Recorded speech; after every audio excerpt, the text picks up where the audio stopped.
గురుగారు, సిద్ధలక్ష్మి మోక్షలక్ష్మి జయలక్ష్మి అనే ప్రసిద్ధ శ్లోకంలో ఒక పదంతో మరో పదం సమన్వయిస్తుందని అంటారు. దాని గురించి వివరిస్తారా? చాలా గొప్ప శ్లోకం అమ్మ. మన సంప్రదాయ గ్రంథంలో ఉపనిషత్తుల్లో చాలా ప్రసిద్ధమైనటువంటి శ్లోకం ఇది. సిద్ధలక్ష్మి మోక్షలక్ష్మి జయలక్ష్మి సరస్వతి శ్రీలక్ష్మి వరలక్ష్మి చ ప్రసన్నా మమ సర్వదా. ఇది రానటువంటి వాళ్ళు సంప్రదాయవాదుల్లో చాలా తక్కువ మంది ఉంటారు. ఇక్కడ ఒక మేడ మీదకి మనం ఎక్కాలి అంటే మనం ఒక మెట్టు ఒక మెట్టు ఒక మెట్టు ఎక్కుతాం.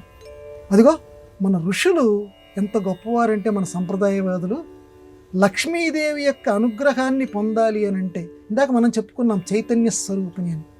మనలో చైతన్యాన్ని పొందాలి అంటే ఇదిగో ఈ నామాల్ని జాగ్రత్తగా నువ్వు అనుసంధానం చేసుకుంటూ వెళ్ళు, ఒక్కొక్క మెట్టు వెళ్ళు, చివరికి వరలక్ష్మి వస్తుంది. వరలక్ష్మిని తీసుకొచ్చి మొట్టమొదటి పెట్టలేదు చూడండి. సిద్ధలక్ష్మి మోక్షలక్ష్మి జయలక్ష్మి అని పెట్టారు. మొట్టమొదట సిద్ధలక్ష్మి.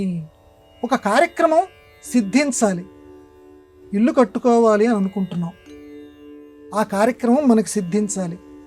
అమ్మని సిద్ధలక్ష్మి పేరుతోటి అమ్మ ఈ సిద్ధించేటట్లు మాకు చూడు ప్రార్థన చెయ్యాలి. ఆ సిద్ధి కలిగించేటువంటి చైతన్యాన్ని అమ్మ ప్రసాదిస్తుంది, సిద్ధలక్ష్మి. తర్వాత మోక్షలక్ష్మి. మోక్షలక్ష్మి అంటే ఈ ఇల్లు కట్టుకోవటానికి ఏవైతే ప్రతిబంధకాలు ఉన్నాయో, మోక్షం అంటే విడిపించుట, విడుదల చేయటాన్ని మోక్షం అంటారు.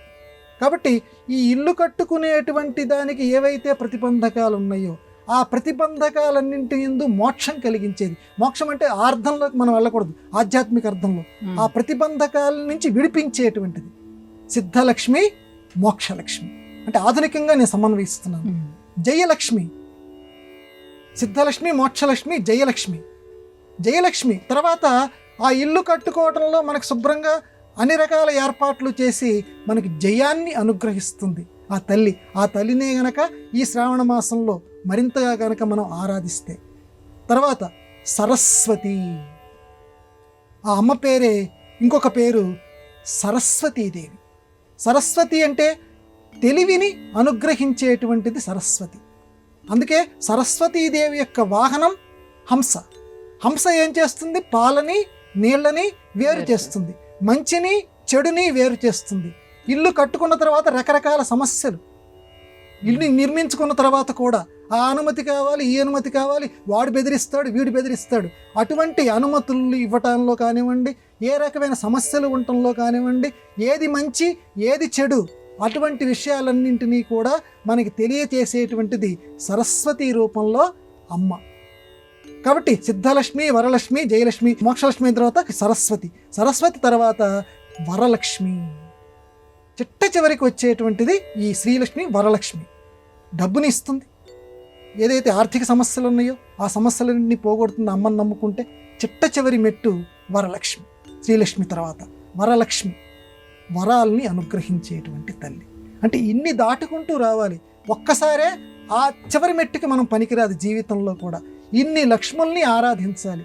ఇన్ని లక్ష్ముల్ని ఆరాధించడం అంటే ప్రతి లక్ష్మిలోనూ, అంటే ప్రతి కదలికలోనూ అమ్మని నువ్వు భావన చెయ్యి అని ఇక్కడ అంతరార్థం, అంతకంటే ఏం లేదు.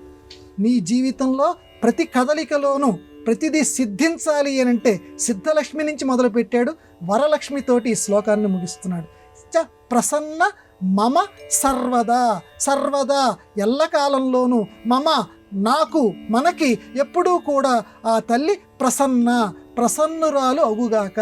నా ఇల్లు కట్టుకోవాలి, అది సిద్ధించాలి అనే కోరిక దగ్గర నుంచి ఆ ఇంటిలో అమ్మ యొక్క శ్రావణ మంగళవారమో శ్రావణ శుక్రవార వ్రతమో ఆ ఇంటిలో, నా ఇంటిలో నేను జరుపుకోవాలి అనేటువంటి గొప్ప ఉత్సాహమైనటువంటి భరితమైనటువంటి ఆలోచన ఏదైతే ఉందో ఆ ఆలోచన వచ్చేంత వరకు కూడా నిన్ను చైతన్యంగా నడిపిస్తుంది. అందువల్ల సిద్ధలక్ష్మి దగ్గర నుంచి మోక్షలక్ష్మి వరకు కూడా అమ్మను ధ్యానం చేయండి.